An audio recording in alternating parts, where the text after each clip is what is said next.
Hi everyone, this is Madison Moore and Sophia Lowry with Miss Walter talking about the Pulsar project at MIA. Our first question is, what is the Pulsar project and how did it begin?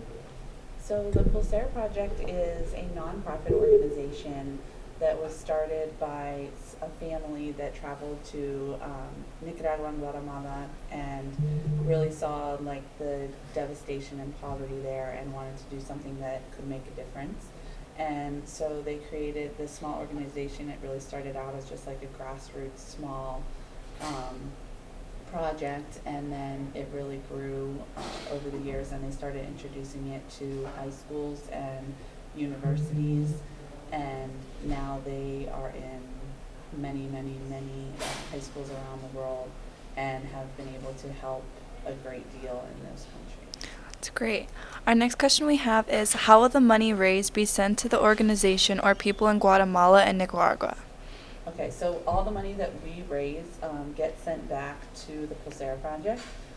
Usually we just put together like a check or a money order, and then that gets sent back to them. And then that money is then the actual organization, so we don't have anything to do with sending it to Guatemala and Nicaragua. That organization takes the money and then they send it back to them, but mainly just by providing them with like education and basic necessities. That's more great. Than just sending them money. Yeah. Our other question is, what was the inspiration behind sponsoring the organization and how did it come into play? Well, I actually started, the first time I did it was at MIA when I taught here before, so that would have been like 6 years ago now, in Wow. 2015, 2016. And I just wanted to do some sort of service learning project for my students in class, before we had like a Spanish Honor Society Yeah. or anything like that.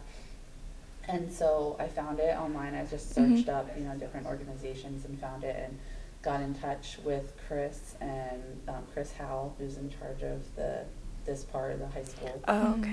And we were able to arrange a time to have a sale. They sent me all the stuff, and then I've done it, I think, 4 or 5 times since then. That's Wow. awesome. Our next question is, how much fundraising has been accomplished so far? Is there a specific goal that you are striking to reach? So there's never really a specific goal. I don't think I just anything that we can raise is making a difference. So I just am happy with anything that we're able to raise. However, this year we had a really good turnout and really good sales. So we did the Pulsar project along with Yuta Bands, which is another organization that I worked with for the first okay. time this year. And for Pulsar project, we raised about $800. Wow. That's amazing. Our other question is, how do you hope to make an impact on the people the project supports, and like how might our lives be different from theirs? How are our lives different from theirs, like in general, or like how, like, explain that question? Kind of like our education and like us as students. Oh, okay, yeah. So, I think one of the main reasons why I do this is that we oftentimes get kind of wrapped up in our culture and everything that we have, and we forget that there are plenty of people around the world that, they don't even know if they have safe drinking water, let alone, the latest iPhone. So, Yeah. I think it's something where it's just trying to spread awareness and figure out, or get an understanding, I guess is what I want to say, for people having a different life and not having all of the benefits and that we have every day. I think the end all be all is that we take things for granted every single day. Exactly. So, it's a good reminder, I think, of what we do have and being thankful for that, and helping other people to even just get one step closer to all the things that we have every day. Yeah. That's awesome.